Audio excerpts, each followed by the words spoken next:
पहले मुझे एक सवाल का जवाब बना के दिखाओ। एक बाइक रेस में एक राइडर 5वें नंबर पे था। उस राइडर ने 3 राइडर्स को ओवरटेक करके आगे निकल आया। तो आप मुझे बताओ कि वो राइडर ने कितने नंबर पे होगा। अगर आप ऐसे छोटे छोटे पहेलियों का जवाब नहीं दे पाते ना, तो आप मुझे दूसरे सवाल का जवाब बताओ। तो एक इंडिया का सीप इंडिया से गया श्रीलंका से गया अमेरिका। तो अगर आप उस सीप को चला रहे, आप पायलट है उस सीप का जो चलाने वाला इंसान को कितनी उम्र होगा। इसका सवाल मैं वीडियो के एंड में बताऊंगा। पता है, रिसर्च ये कहता है कि आपका आईक्यू लेवल मैटर करता है कि आप कितनी आगे जाओगे। आज मैं ऐसे ही कुछ साइन बताने वाला हूँ, 7 ऐसे साइन बताने वाला हूँ जो हमारे इंसान का लो आईक्यू को रेफर करता है। वीडियो को एंड तक देखना। शायद तुम्हारे पास ये लो आईक्यू साइन हो सकता है, सबके पास होता है, लेकिन इंसान खुद ही उस लो आईक्यू को स्ट्रांग बनाता है। जब प्रॉब्लम को ही नहीं पता चलेगा तो आप सॉल्यूशन कैसे निकालोगे। What's the dark side of having a high IQ? There are way more light sides than dark sides to having a higher IQ. IQ बहुत हद तक जेनेटिक होता है। ये हो सकता है कि हम बहुत मेहनत करके IQ थोड़ा सा बढ़ा लें, लेकिन एक रेंज होती है IQ की गिवन, उस रेंज के बाहर नहीं जा सकते। अगर मेरा IQ बहुत अच्छा नहीं है तो मैं कुछ भी करके मैथमेटिक्स में शानदार व्यक्ति नहीं हो सकता। मैं रीजनिंग में, लॉजिक में, फिलॉसफी में, साइंस में बहुत गहराई नहीं छू पाऊंगा अगर मेरा IQ बहुत अच्छा नहीं है। हम पहली नंबर पे चलते हैं। First, critical thinking. रिसेंट एक इंडिया में स्टडीज होता है, पता चलता है कि इंडिया में क्रिटिकल थिंकिंग नाम का चीज़ बहुत डिक्रीज हो चुका है। बेसिकली स्टूडेंट के साथ ये हो रहा है, क्योंकि ऐसे जो चीज़ें हो रही है, बदलते रहे, स्टूडेंट के दिमाग में पूरा क्रिटिकल थिंकिंग डिक्रीज हो चुका है। बहुत सारे लोग सोचते हैं कि क्रिटिकल थिंकिंग मतलब ओवर थिंकिंग, लेकिन ऐसा नहीं होता है। इसको हम एक एग्जाम्पल लेकर समझते हैं। देखो, ओवर थिंकिंग मतलब क्या होता है। ओवर थिंकिंग मतलब एक प्रॉब्लम्स को, एक काम को, एक बात को प्रेशर समझ के सोचना। लेकिन क्रिटिकल थिंकिंग मतलब क्या होता है, एक बात को, एक प्रॉब्लम्स को सॉल्यूशन निकालने के लिए सोचना। फॉर एग्जाम्पल, आप यूट्यूब पे डेली वीडियोज देखते हो, आप इंस्टा में, यूट्यूब में, फेसबुक में रोज तुम वीडियो देखते हो, लेकिन क्या तुम सोच पाते हो कि इस वीडियो से मुझे क्या सीखने को मिलेगा, इस वीडियो से क्या सीखने को नहीं सोचते हो। आप थंबनेल देखते हो, थंबनेल देखने के बाद क्लिक करते हो, लेकिन आप नहीं सोचते कि इस वीडियो में क्या होगा और क्या आपको सीखने को मिलेगा। तुम अगर ऐसे चीज को क्रिटिकली नहीं सोचते हो तो तुम्हारे पास IQ लेवल लो जैसा साइन दिखाता है। क्रिटिकल थिंकिंग का एक्चुअली में मतलब क्या है कि अपने सोच विचारों को हमेशा एक क्रिटिकल नजरिए से देखो। अगर आप अपनी रिसर्च करके किसी कंक्लूजन पर रीच कर रहे हो तो एक बारी अपने आप से सवाल करके देखो कि क्या कुछ और भी हो सकता है। यहाँ पर किसी चीज को आपने मिस आउट तो नहीं कर दी चीज। अब आते सेकंड पे, रिजिड थिंकिंग। अभी बिगेस्ट वार्निंग क्या है, AI जॉब को रिप्लेस कर देगा। पता है, इंडिया में अभी 2025 से 26 के अंदर 8 से 12% लोगों का जॉब ऑलरेडी खा चुका है।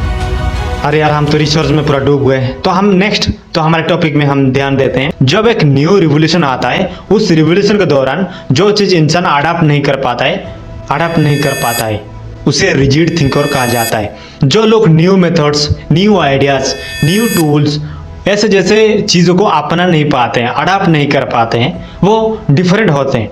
ये भी एक लो IQ का साइन दिखाता है। इसे साइकोलॉजी में कहा जाता है इनफ्लेक्सिबिलिटी। जो इंसान न्यू चीज को अपना नहीं पाता है। तो पता है, इंटेलिजेंट लोग क्या करते हैं, एडजस्ट करते हैं, लेकिन रिजिड थिंकर स्टॉक हो जाते हैं। अगर तुम्हारा ऐसे कुछ साइन है तो तुम्हारा लो IQ लेवल है। क्या तुम्हें याद है वो खुशी जब तुम 10 क्लास में पढ़ते थे, जब हम 10 क्लास में पढ़ते थे, जब हम 10th क्रॉस कर जाते हैं पास करके, तब कितना सेटिस्फैक्शन मिलता है, कितना खुश मिलता है, क्योंकि हम उससे 10 साल मेहनत करने के बाद ही हासिल कर पाते हैं। पता है, इस सेटिस्फैक्शन को देखकर भी हमारा IQ लेवल बताया जा सकता है। अगर तुम्हें डेली स्क्रॉल और स्नैक्स खाना, जंक फूड्स खाना, ऐसे कुछ जो क्विक रिवार्ड देता है तुम्हें, अगर उस चीज़ को करके तुम्हें खुशी मिलता है ना, तो तुम्हारा IQ लेवल डंप हो चुका है। मतलब इसे तुम्हारा IQ लेवल लो साइन दिखाता है। एक रिसर्च के द्वारा एक रिसर्चर्स मार्शा मलाउ ने ये एक्सपेरिमेंट प्रूव करके दिखाया था कि जो चीज़ आपको क्विक रिवार्ड देता है, इंस्टेंटली रिवार्ड देता है, ग्रेटिफिकेशन देता है, वो चीज़ आपका ब्रेन को वीक बनाता है, एफर्ट्सलेस बनाता है, फोर्सलेस बनाता है। आप तुम्हारा जितना एफर्ट था, फोकस, तुम्हारा पेशेंस लेवल को धीरे धीरे वो कम करता है, डिस्ट्रॉय करता है। पता है साइकोलॉजी कहता है कि जो स्मार्ट लोग होते हैं ना वो लॉन्ग टर्म गोल रखते हैं, लेकिन जो लोग शॉर्टकट चुनते हैं उसका तो ऑब्वियसली लो आईक्यू होगा।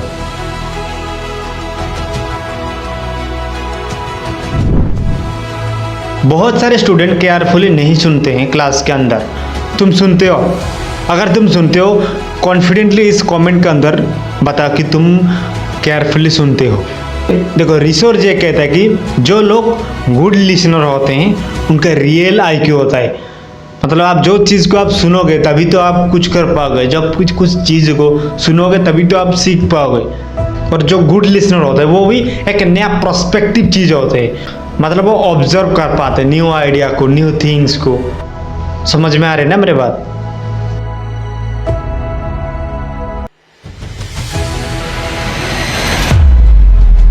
रिसर्च ये कहते हैं कि जो लोग न्यू आइडिया को अपने दिमाग के अंदर तो बना पाते लेकिन उस आइडिया के ऊपर एक्सप्लोर नहीं कर पाते।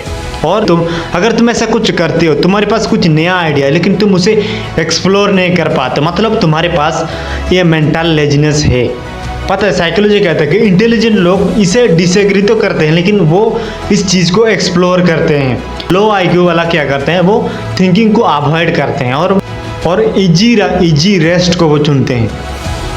मतलब यार वीडियो थोड़ा बोर लग रहा है, मुझे भी बोर लग रहा है, क्या करें यार, स्क्रिप्ट ही ऐसा है भाई। स्क्रिप्ट जो लिखा है ना भाई, मतलब मैं लिखा भाई, सॉरी। अब चलते हैं नंबर 6 पर, डॉम स्क्रॉलिंग और टीवी एडिक्शन।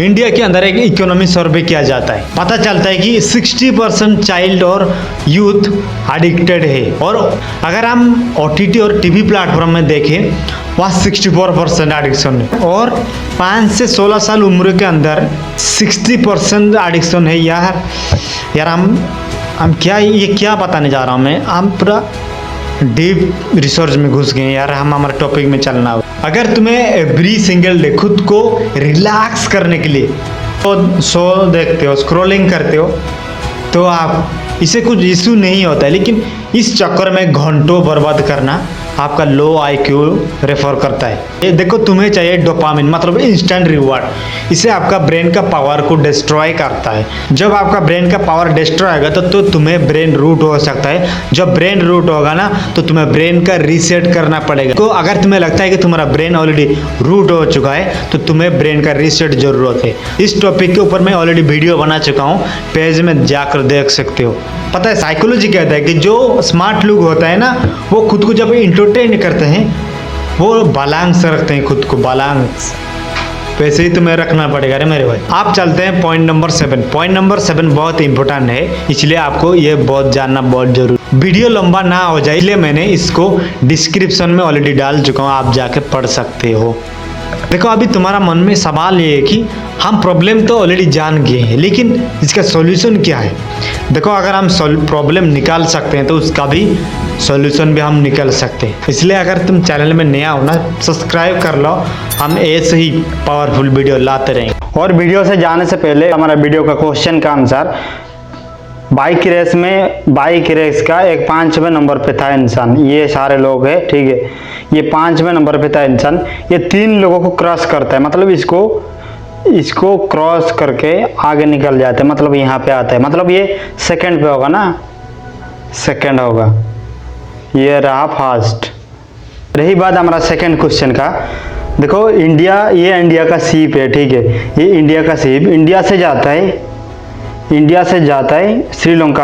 श्रीलंका से जाता है डायरेक्ट अमेरिका। अगर इस सीप को चलाने वाला इंसान तुम हो, ठीक है, तो इसका एज कितना होगा, मतलब तुम्हारी एज जितना होगा, XY एज होगा, इस सीप का ड्राइवर का, मतलब इस सीप का ड्राइवर तो तुम हो ना, तुम्हारा ही एज होगा। हम इसको एनिमेशन से समझाना चाहते थे लेकिन तुम इतना बुद्धू हो कि तुम समझ नहीं पाओगे, ठीक है। अगर आपको लगता है कि इस वीडियो बहुत सारा लर्निंग पार्ट है तो दूसरों को जरूर शेयर करना, और ऐसे ही वीडियो देखने के लिए चैनल को जरूर सब्सक्राइब कर लेना। मिलते हैं हम नेक्स्ट पावरफुल वीडियो के साथ।